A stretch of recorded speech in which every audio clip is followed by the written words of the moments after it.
Hiromi, thank you for being with us here at La Ruta Universal. We're delighted to have you, and our audience is going to be happy to go to your show. You're performing today and tomorrow night at Lunario del Auditorio Nacional.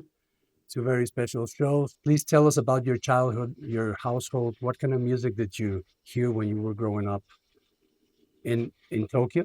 In Hamamatsu, Hamamatsu. and well, I first started with a classical piano lesson. So, first two couple of years, I was listening to mostly classical music. Yeah. Then my first piano teacher was big fan of jazz music, so that's who introduced me to jazz, and that's how I got to start listening to jazz. Yeah. So, because it's not very common that a young child gets involved in jazz.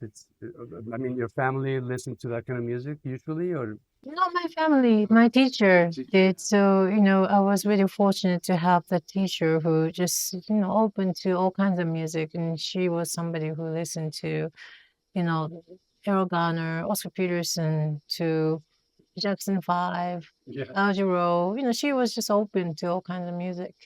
So, is that the origin of your influences? You would say because you kind of fuse jazz with classical pop. So, is that the origin of your style, and even Japanese influences, which is I grew up in Japan, so I'm sure it's in me just naturally, you know. right. It comes with a package. So, so over the years, you've worked with legends, huge legends like Chick Corea and Stanley Clark. What did you learn from them that to this day you treasure or you keep applying to your own craft? Well, you know, I mean, it's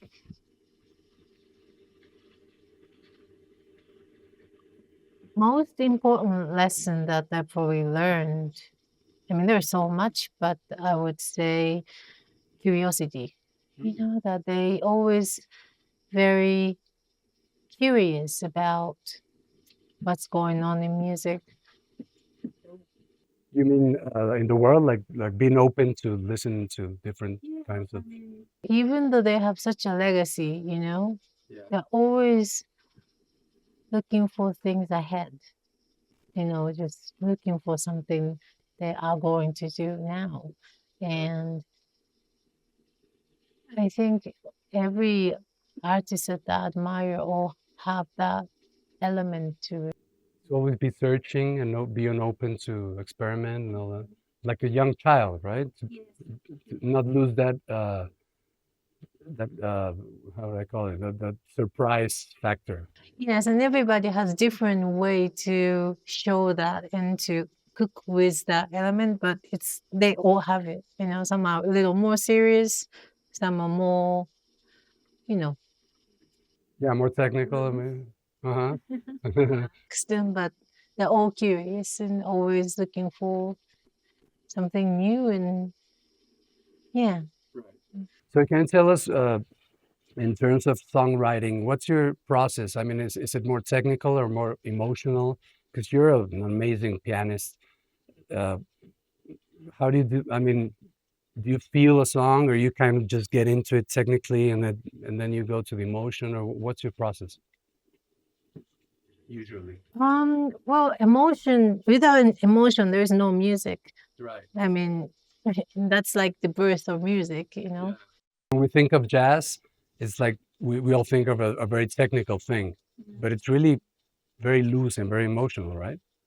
Yeah, I mean, it's it's just a format, it's you can improvise. There's like certain rules to play that, I don't know, play that thing. Can you give us an example while playing, like a very technical thing and then an emotional thing, maybe? I mean, right now with the piano. it's not something that I would say this is technical, this is emotional, you know. The techniques are like vocabularies, you know. If you want to express yourself, if you're equipped with more words, then of course you can express more. But why do you want to say that word? Not because you want to show off that you know that particular word or particular language. You just want to express what you have here. Then then more vocabularies, more I don't know expressions you are equipped with, then you can express it better. Right. So it's not something, okay, this is emotional, this is technical. It's never like that. Right. So maybe you're because I mean you play since you were what age? A very young age, right? You started at very young to play the piano. I mean, Yeah, 6 years old. 6 years old. So now that you see it, I mean, you've had such a long relationship with the piano. Does it still surprise you? I mean, right? How so? Well, there's so much to learn, you know. I think the more you play, more things to learn. Yes, yes. It's just like life, you know. It's and when you encounter more things and there are more things to that you want to express, and so it's always just full of surprise, full of learning, and you know, I always want to learn, you know, and I don't even have to think that I want to learn. There are always things to learn. Right, right. That's life. So with the band, how did you choose? Why did you decide to take this turn of forming a band and doing like a different setup? How was that process with the musicians? You guys met, or you felt like putting together a band, or what was the origin of this new set that you came up with? um, in 2016, I played with Hadrian Farad on bass, and I felt really special musical chemistry with him. And so this band kind of started from there. That you know, I had an idea that I want to, you know, write music so that I can play with Hadrian, and so I started writing music, having him in my head, and the more I wrote, the clearer the image of the music got, and I felt like I needed like certain drama, like this drama who has this sound, and the drama who can play with such a humor and energy. Then I thought of Gene Coy, and I have played with him when I was in Stanley Clark band, and he was playing a couple of gigs, so that's how I met him. And then more I wrote, I started to hear trumpet sound, and particular trumpet sound, which was kind of warm and kind of like a little like tonality wise, a little darker side, not too bright, and who could play with an effect and effect pedals, and also somebody who's so amazing improviser. And then I thought, you know, of Adam, and that's how I called them and formed the band. Mm. Of course, we're talking about Hiromi Sonic Wonder, which is the band you're going to be able to see at Lunario del Auditorio Nacional tonight and tomorrow night. And it's very interesting that you mentioned that once you form the band, you think of the songwriting based on the band. You know what I'm saying? That's beautiful. You know, my first album, I had this script. You know, I knew like Hadrian would be in the casting. Started writing the script if it were a movie. Then, you know, more I wrote about the script, and I needed this element. And then I called Jane and Adam. That's how we formed the band. The second album, is backwards. I had the casting, and I wanted to do the second album, and I wanted to write music for them, having them in my mind. First, now you need the script. Yes, so that was backwards. It Nice. was fun process. It sounds a lot of fun. Um, I wanted to ask you because it has happened to me. Uh, has it happened to you that you write a song like many years ago and then you keep on playing it live and you rehearse and all that, and suddenly you realize that at this point of your life, it kind of has a different meaning now to you? You know what I'm saying? It's like a different story now that you're a different person because life goes on. Yeah, it changes. The meaning changes all the time, like even like everyday basis. Can you think of one song that you can relate to that, in which you can relate to that? And if it's not much to ask, could you play a little bit of it? I don't want to put you on the spot, but we have this beautiful piano here, and we have you. Um, Let me think.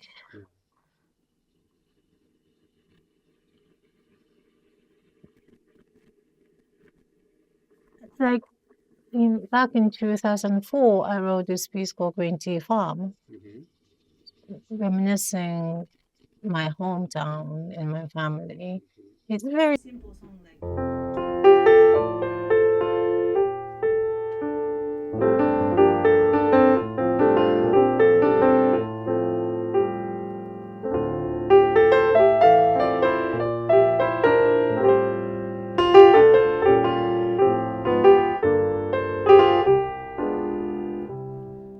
Every time I play this piece,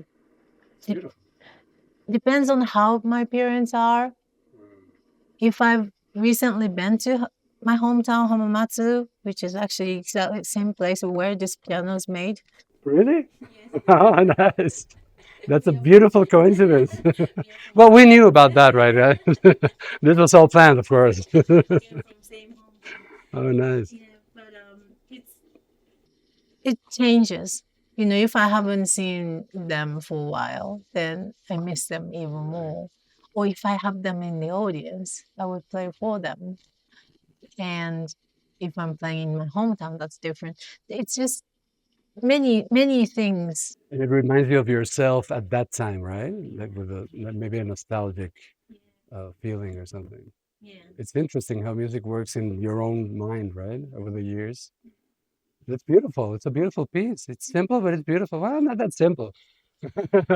for for for us that see you on this side, how you play, it's not that simple, but it's very beautiful, very inspiring. So, have you? I wanted to talk about this. I don't know how to call it, like this different world called improvisation, because when we go to a jazz show and we see the musicians just improvise, it's like a different. I don't know how to call it, like a different sport. No, it's like a. To me, it's like I don't know. It's a different world, a beautiful one because being able just to lose yourself with an instrument, it seems amazing and awesome. But how is that just technique or is just like acting? We were talking about a cast and a script and comparing music to the art of the craft of acting. You develop that technique until it comes natural and you don't have to think about it, like when you learn a script and then you just act and you're not thinking about the words. Is it yeah, you know what I'm saying? It's like vocabularies, like when you, All the language and then you just it's just like language. It's a new language, you know. And when I first started improvise, like when I first started to improvise, I felt like baby, I didn't know much words. I don't know how to play on like these seven chords, what to play. Of course, you need to understand what scale can be assigned and stuff. But when you're thinking about it, it's kind of like rented vocabularies, like of course, I feel the most comfortable with my mother tongue, like Japanese, because I've been speaking since, Right. you know. But then I started to study English like when I moved to Boston, when I was 20 years old. And You went to Berkeley? yes, I went to Berkeley, and in the beginning, I'm not comfortable. I'm still not like 100% comfortable, but you know, It's only yeah. Yeah, it's like a language. It's a very I mean I can understand it better now. yeah, like You- just to say like what, you know, like when you can just say what in like without thinking Right. unconsciously, then that's you really have it. But when you are like waiting, okay, something like you don't understand comes out, I'm gonna say what, Right. okay. You lose naturality Yes, technically. yes, and now is the time. What? That's you know. It's not the But same. exact same thing can happen in improvisation. But wait, if Okay, C7 chord is coming, and I have to say what. I know that what fits on C7. I'm gonna say it. Okay, this chord. Okay, I mean, this is not actually, this is not a C7, this is a C7 sus, but like you have to kind of, I played it like too natural, I mean, now, but I have to say, like, um, it's so hard to play something like I feel natural, unnatural, but try it, please, for our audience. It's gonna be great. Just do it. like I don't know, like if I learned this lick just now, right? Like, okay, it's very simple. Okay, C7 and F7. Yeah. But when it comes naturally, like singing, like humming, like you were walking street and hum, like that's very different from, okay, now the next is C7, the next is F7. I'm gonna play so, do, re, mi, so, la, do, re, do. I'm gonna play that. I'm gonna play that. That's I know very it different. sounds like a piano lesson. Yeah, like Like an exercise. it's exactly same as you just learned the new word. Yeah. And okay, I'm gonna say it. I'm gonna say it. Mhm. I said it, but that's important too. Different meaning. Yeah. Different You feeling. have to keep doing that. I mean, I've kind of learned these words from all these great giants. Oscar, Errol, Chick, and you start to learn new language like a baby. So you have to speak, even if at first it sounds like borrowed words. Right. It sounds unnatural, but without speaking, you can't be able to speak. Right. It's new language. Yeah. But wait, if you have this technique, let's say I have this technique perfectly set on my mind, every time I go into improvising, I can just disconnect and do it naturally? Or is it tough to get there? I mean, the technique of improvisation, let's say I have it already solved, okay? So I go on stage, and that means every time I go on stage, I'll be able to just lose myself into improvisation naturally, or you have to really make an effort. And because the mind plays tricks sometimes, no? Mine can play tricks, and it's always I try to be always fresh and try to play something I'm not familiar with yet. I always want to look for something new, but uh, it's not every day possible. I try every day, you know, but that's the beauty of it. If I it was easy, it would not be interesting, right? I want to conversate with the musicians that I love, on the stage. And I want to surprise them. I want to be surprised. And we do that all the time on stage. Okay, what do you have to say today? And we kind of, Like a conversation. yeah, conversation. Oh, that's new. And we want to surprise each other. And when you become like a band and you play all the time together, that gets harder and that's more challenging, which I love. And that's why I really love, you know, having the band like this and just play many shows together, because it's It gets better and better. better and better. And also there's like magnetic moments as well, that it's like you don't have to look to pass the ball. You know he will be running there. Right. It's like a friendship. Now you know he's gonna be there for you, and yeah, it's beautiful, beautiful, beautiful. So this is for your fans. What are some of your favorite artists or albums? Not necessarily in jazz, more into popular music or maybe rock or pop, uh, that are important for you. Frank Zappa, Roxy, and Elsewhere. Love that album so much. Zappa is, Genius. yeah, I can't really categorize him. He's one and only. Yes. So I really love that record. I love the energy of the record. I love George Duke. That's where I found him, and I really, love that record. And well, Concert by the Sea, Errol Garner. Oh, nice. We Get Requests, Oscar Peterson. These two albums are the very first two albums I listened to when I discovered jazz music. And I just, I felt so excited. I remember, like, what is this music? I don't know this feel, but makes me feel like dancing to it. And so that's really important record. And I don't know, I can just keep going. Right. No, those are great, the great ones.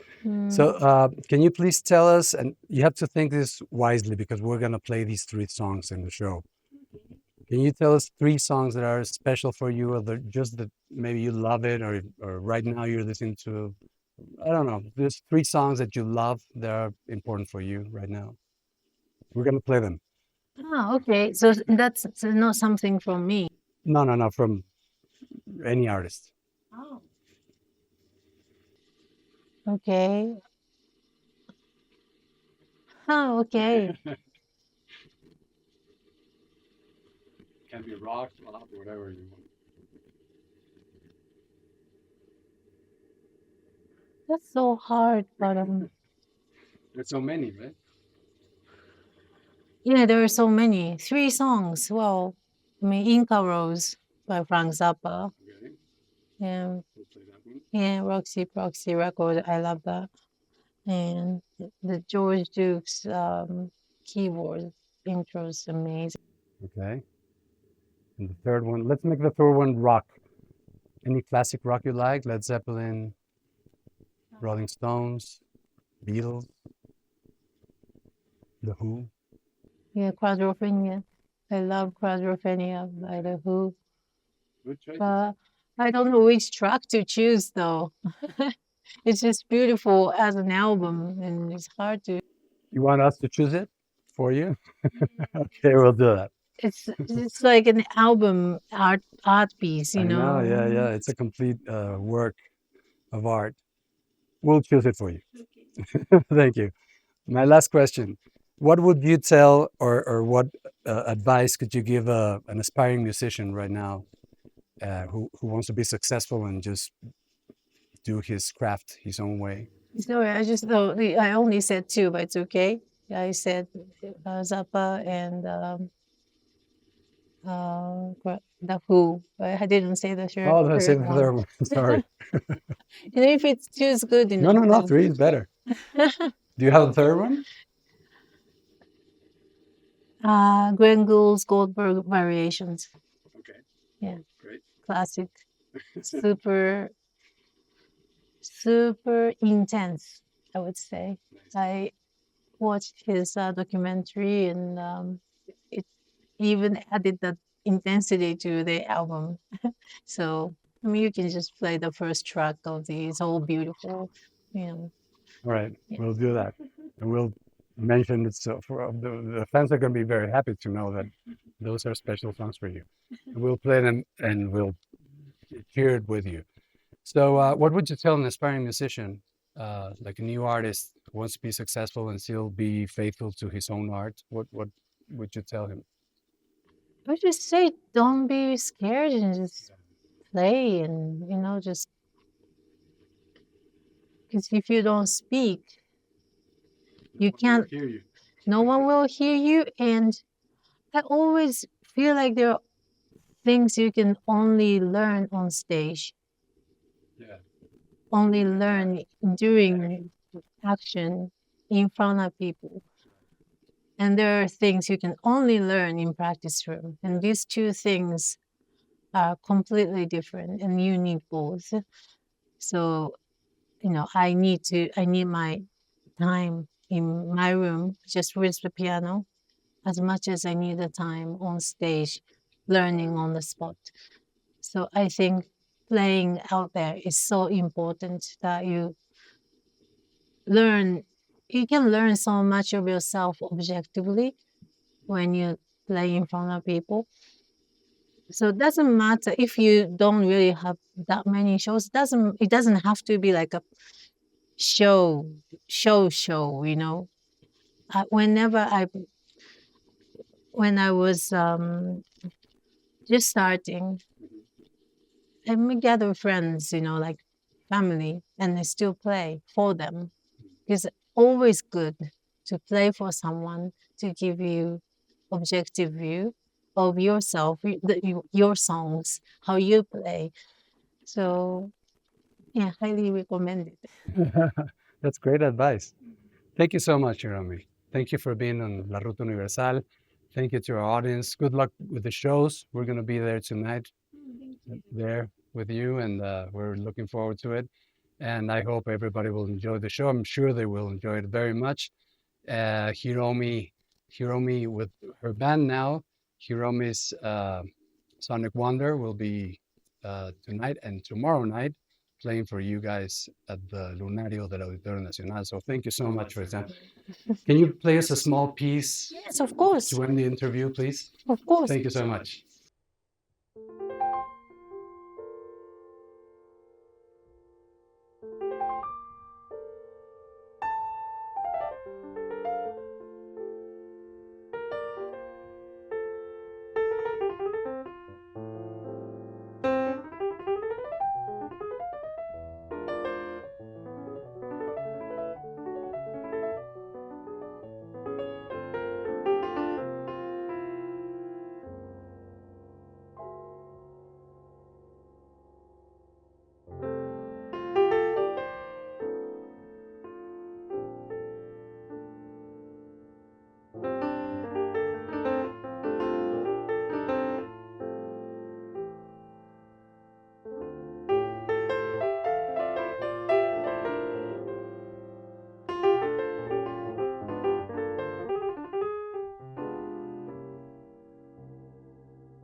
Esta fue nuestra entrevista del día de hoy con Hiromi de Hiromi's Sonic Wonder. Espero que la hayan disfrutado mucho. Si fue así, denos like, suscríbanse a nuestro canal y pues síganos en las redes sociales. Y bueno, de lunes a viernes nos pueden escuchar de 6 a 7 de la tarde en la Ruta Universal, por supuesto por Universal 88.1 en FM.